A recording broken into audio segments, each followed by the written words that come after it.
Olá pessoal, professor Ricardo aqui, dando continuidade à nossa aula sobre períodos históricos. Vamos falar um pouquinho sobre a antiguidade.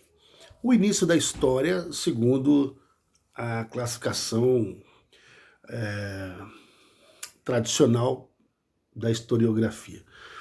Como eu já falei na aula anterior, com a invenção da escrita, começa-se então uma nova fase da humanidade, porque a partir daí as gerações futuras passaram a ter registros mais detalhados da história dos povos que nos antecederam, né? Muito bem. O que vai marcar esse período antigo, essa história antiga, é o surgimento das primeiras civilizações. Não dos seres humanos, hein? Os seres humanos estavam aí há muito tempo. Mas esses seres humanos, como eu disse para vocês na aula anterior, que começaram a cultivar a terra, começaram a descobrir a agricultura e perceberam que eles não precisavam mais ser nômades, passam a viver em locais fixos e se multiplicar enquanto população. Essa população se multiplicando, se aglomerando, dá início às primeiras vilas, os primeiros vilarejos, os primeiros povoados fixos, né? As primeiras regiões, porque até então, até a descoberta da agricultura, os seres humanos eram nômades, viviam sempre de um lugar para outro. Agora não, eles são fixos. E, uma vez fixados, começam a se multiplicar, começam a ampliar os seus números, né? Com o passar do tempo, nós temos então o surgimento de vilas, de vilarejos, de cidadelas, né? De grandes grupos humanos já se aglomerando, se concentrando. E aí nós temos então várias características que perduram até hoje, de certa forma, que começam a surgir, como, por exemplo, a organização dos estados, apesar de forma muito rudimentar ainda, muito incipiente, muito primitiva, mas já começa uma organização dos estados, uma organização de cada grupo humano. O Estado é muito cedo para falar em Estado, mas desses grupos humanos. Porque com a própria invenção da escrita, passou-se a registrar o que cada pessoa produzia. É uma forma de controle. Também passou-se a uma necessidade de um certo grupo desses se dedicar apenas à arte da guerra. Porque grupos diferentes, grupos humanos diferentes, passaram a guerrear, passaram a escravizar povos vizinhos. Então, passa a surgir a necessidade desses grupos de desenvolver também as suas formas de defesa e de ataque. Isso implicou em que parte das pessoas se dedicasse exclusivamente à defesa e ao ataque, ou seja, à guerra. Então esses já não trabalhavam na agricultura, já não trabalhavam na pecuária, na criação de animais, enfim. Os trabalhos básicos ali, esses passavam a se dedicar exclusivamente às ações de defesa. Surgiram os militares, portanto. Nesse mesmo período antigo, vão surgir as primeiras formas de religião. Aliás, a pré-história já demonstrou várias expressões, várias manifestações de religiosidade, de espiritualidade das pessoas. E eu não estou aqui defendendo religião, nem atacando também. Só estou dizendo que os seres humanos carregam consigo expressões de uma espécie de espiritualidade, de religiosidade. Cada um interprete como quiser. Muito bem. Nas primeiras civilizações, já na Idade Antiga, o que começa a se sistematizar são formas de religiões mais organizadas, com líderes religiosos determinados, com o surgimento dos primeiros dogmas, né, as primeiras regras que as religiões iam impondo às pessoas, e naquele momento religião e poder político estão intimamente ligados. Então, normalmente, quem tem o poder religioso tem também o poder político. Se não é a mesma pessoa, é alguém que influencia diretamente o governante. Então, nós temos o surgimento das primeiras religiões também. Normalmente, a metafísica envolvida nas religiões é baseada nos fenômenos da natureza. As pessoas passam a acreditar no sobrenatural por conta dos fenômenos da natureza que elas não compreendem. É o trovão, é a chuva, é a seca, é o jacaré, é o crocodilo, é o leopardo, quer dizer, são as forças da natureza que os seres humanos não controlam e, portanto, passam a temer, até que começam a acreditar em explicações metafísicas para esses fenômenos e passam a cultivar uma certa devoção por esses fenômenos naturais. Não é à toa que o Sol é um dos símbolos que mais aparece na maioria das religiões antigas. Né? O culto ao Sol, né? Sempre relacionando o Sol a algo poderoso, a algo que traz a vida, a algo que traz a sobrevivência. Da mesma forma a chuva, da mesma forma grandes animais, enfim, tudo aquilo que desperta a imaginação daqueles seres humanos primeiros, né, das primeiras civilizações, acabam se tornando, acabam se convertendo em formas de religião. E essas religiões acabam adotando líderes religiosos, sacerdotes, pastores, enfim, pessoas que falam em nome desses deuses, que falam em nome desse sobrenatural.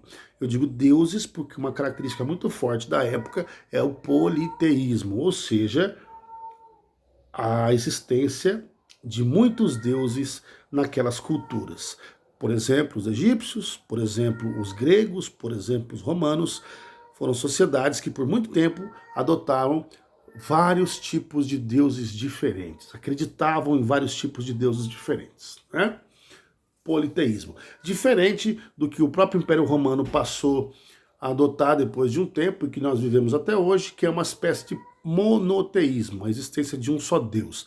É questionável o termo, por várias razões, mas do ponto de vista das religiões, pelo menos assim se assume, as religiões modernas, elas são monoteístas porque dizem acreditar apenas em um Deus. Né? Muito bem.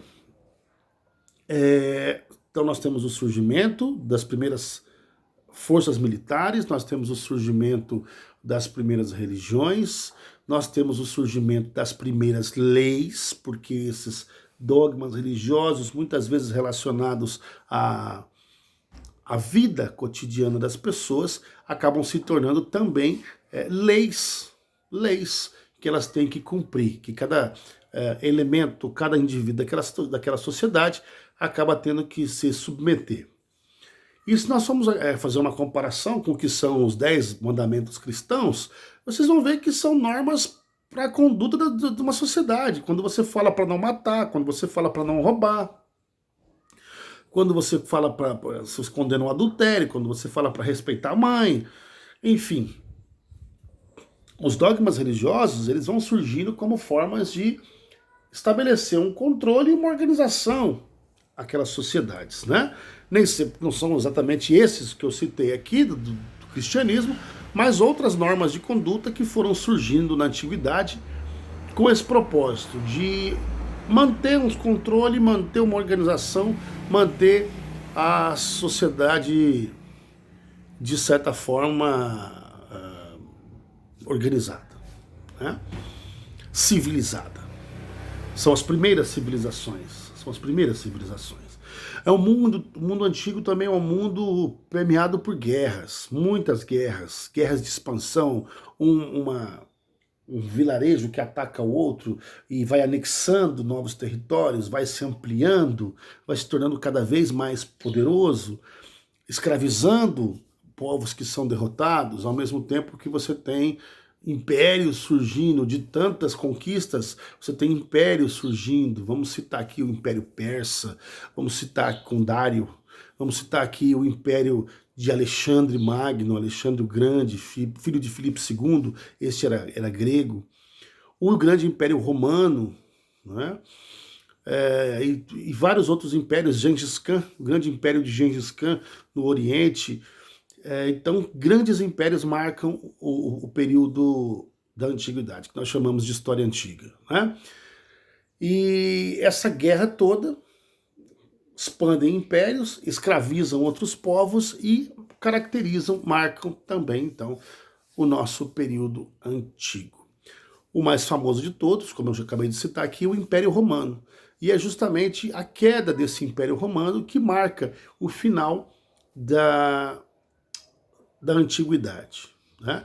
O grande Império Romano, que perdurou por séculos e séculos, ele entra em derrocada, ele já não sustenta mais suas fronteiras e passa a ser atacado ou contra-atacado por povos que querem dominar áreas que no passado lhe pertenceram ou que simplesmente querem dominar. Assim como Roma se expandiu, outros povos também querem se expandir. E a partir do momento que Roma já não se sustenta mais, depois de séculos de um poder quase que imbatível, passa a ser derrotado por outros povos, por diversos outros povos.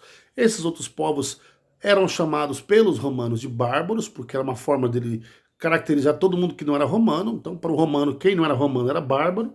Era mais fácil, digamos assim, para eles classificarem, dizer que todos os outros eram iguais, né? Essa é uma característica do etnocentrismo romano. E esse romano vai, então, encolher o seu império, encolher, até que a própria Roma é dominada e tem esse fim o período do chamado Império Romano do Ocidente, a queda de Roma, né? O fim do Império Romano do Ocidente, então, ele vai marcar o final da história antiga, o final da antiguidade e o início do próximo período, que é o período medieval. Vamos lembrar aqui, antes de encerrar, sobre a Idade Média, Idade Antiga, que nós tivemos na Mesopotâmia o surgimento das primeiras civilizações. Mesopotâmia é uma região, estaria mais ou menos no Oriente Médio hoje, né? Mesopotâmia quer dizer em grego terra entre rios, por causa dos rios Tigre e Eufrates. São palavras gregas, tá? Esses nomes foram dados pelos gregos, à medida que esses gregos iam conhecendo essas áreas, né? Sobretudo por Alexandre Magno. Também é característica, para que a gente lembre, vários povos como os babilônicos, do rei Hammurabi, que editou o chamado Código de Hammurabi, a lei do talião, né? O lema famoso, olho por olho, dente por dente. São primeiras formas de se tentar estabelecer um conjunto de leis para reger aquela sociedade. Nós temos os sumérios, que inventaram a escrita, como eu já falei. Nós tivemos os fenícios, tivemos uma série de civilizações que surgiram nesses primeiros momentos, digamos assim, da história da humanidade, da história do pós-pré-história, né? Mas os mais conhecidos, os povos mais conhecidos, sem dúvida, foram os egípcios, que deixaram um legado para nós que perdura até hoje, como conhecimentos da medicina, conhecimentos da matemática, conhecimentos de engenharia, e os gregos, que deixaram inúmeras lições, como conceito de política, de democracia, os Jogos Olímpicos, os grandes filósofos gregos, como Sócrates, como Platão, como Aristóteles. Também ensinamentos no campo da arquitetura, da literatura, ensinamentos esses que os romanos, de tanto admirar, copiaram. A própria mitologia, a mitologia romana, dos deuses romanos, é a mitologia grega copiada. A arquitetura romana é a arquitetura grega copiada e modificada um pouco, né? Copia, mas modifica um pouco, né? Como vocês diriam. E eles copiaram a cultura grega e fazendo algumas modificações. Isso foi na religião, isso foi na arquitetura, isso foi na filosofia, né? Por isso que nós dizemos do mundo greco-romano, quer dizer, o mundo grego e romano, que é a antiguidade clássica. Tá? Então, os principais povos dessa antiguidade, além dos egípcios, os gregos e os romanos. O fim desse período se dá com a queda do Império Romano do Ocidente, com a queda de Roma. É importante dizer que do Ocidente, porque no Oriente a cidade de Constantinopla continua sediando o Império Romano, que vai perdurar por mais 1000 anos, como o Império Bizantino ou Império Romano do Oriente. Mas o Império Romano clássico, ele se encerra ali no final do período antigo, ok? Muito bem, então ficamos por aqui. Na nossa próxima aula a gente vai falar sobre a Idade Média. Pesquisem, estudem, se aprofundem no assunto, ok? Um grande abraço.